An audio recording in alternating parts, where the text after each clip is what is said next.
Hey guys, welcome back. Today what you see on my wrist here is another watch for review, and this is a AVI-8. I had this for a while. I've been wearing it, talking about it, trying to get the feel of it, and what's important thing is that I want to share with you how I like the watch. This is by the way, this is a quartz watch, and so that from that standpoint, it has nothing to offer in terms of horological value. But this is a cool watch. If you are a collector who's running after horological value, then you better go and find yourself a vintage watch.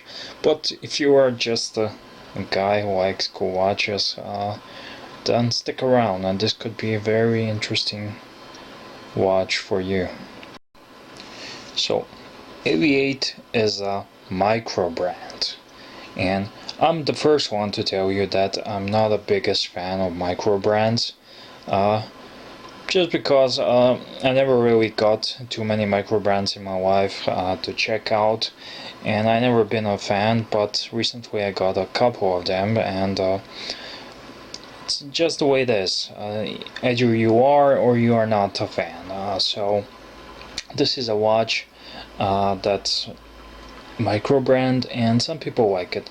For example, my mate Knife Tags, and if you're watching this, big shout out to you. He's a knife guy, but he got into watches after I sent him a Seiko 5, and he started learning and deciding about watches. So he bought himself watch that was micro brand, even though I suggested him that Seiko is the best bet, and it is. Don't get me wrong, Seiko is the better option for under 500 bucks.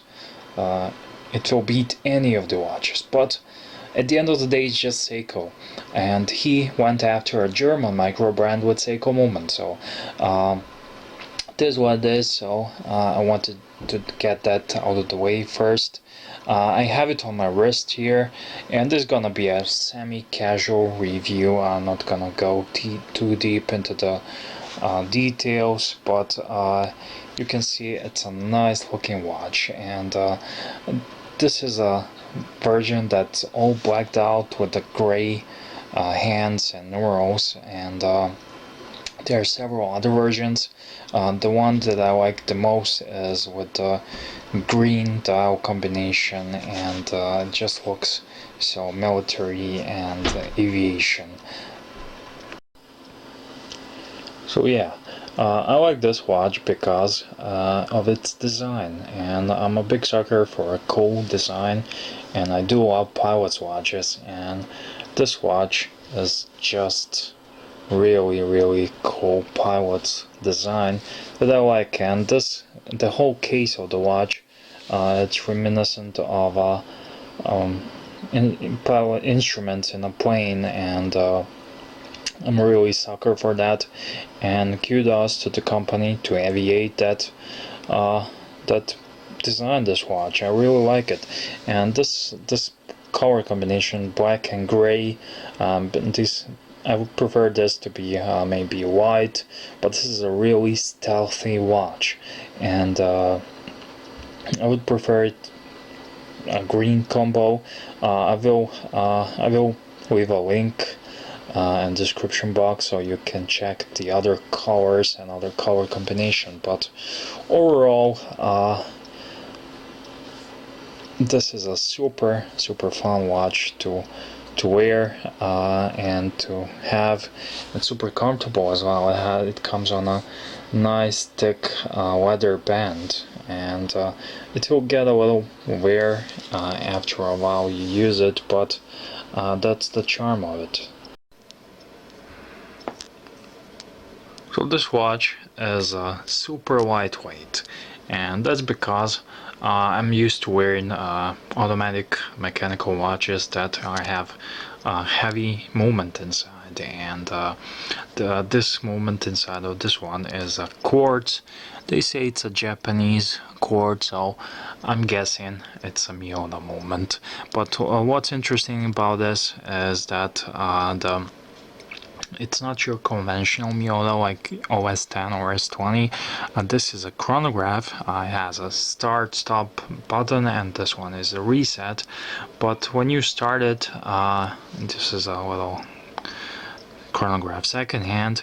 You have a here minute counter, as you can see here, and it only counts to 10 minutes.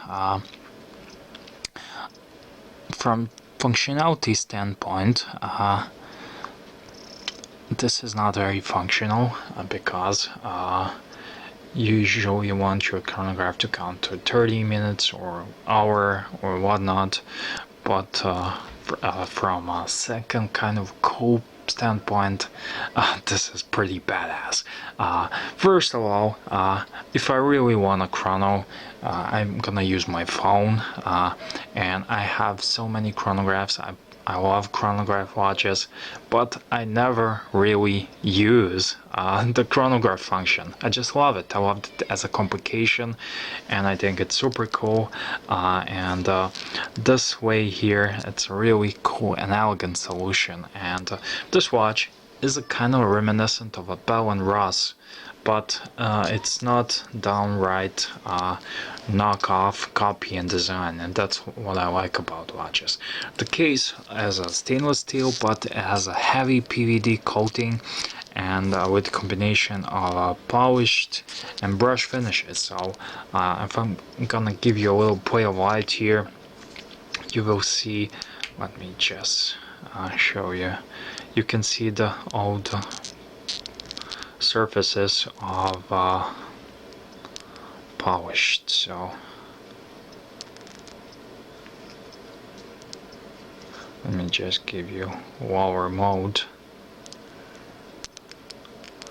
Also, another thing I want to mention is, you probably already saw it, but the dial is not a plain black dial. The dial has that meteorite or whatever you call it. It has some kind of a texture, and it looks super cool when you take a closer look. And this watch may not be a horological fascination, but it definitely has that second kind of cool that Mr. Nothing Fancy likes to say, and it's definitely one of those watches, especially in the green combo. I'm strongly suggesting you that you check out the other color combinations, because this one is a bit stealthy, and you may call it boring, but some people like stealthy. I used to like all black, but now I prefer a bit more color, and there's nothing wrong with color, and they definitely do have it in their lineup. I think they even have a white dial, but the green combo, army green color, is my favorite for sure. Other than that, I've been wearing this watch for, well, probably 2 weeks now, extensively, combining it with some other watches, and I gotta say, I like this one, how it looks on my wrist. It just goes well with the jeans, blue jeans, black t-shirt, shades, flashlight, and a little Spyderco, and you have a super cool blacked out EDC. I don't know what more can you want, and it's super fun watch, super cool. Again, if you wanna, this watch is not the best one, and I want to give you one biggest flaw I found, as that the loom here is not adequate. The loom on this watch is not adequate at all. That doesn't mean it's existent, but if you want a better loom, get yourself Seiko. This loom is below par, so it doesn't glow very much in the dark. I like the leather band. It's It's thick, robust, and it just feels like leather. And you can see there's a little bit of a noise at the beginning, just like when you buy a new pair of boots, leather boots, and they make squeaky sounds until they get worn into. So yeah, stainless steel case, screw, 50-meter water resistant watch, so enough to take all your everyday EDC tasks. Very comfortable, love the band. I'm a sucker for leather bands, and I think this is a one cool watch. Once more, it's not the best watch, but if you wanna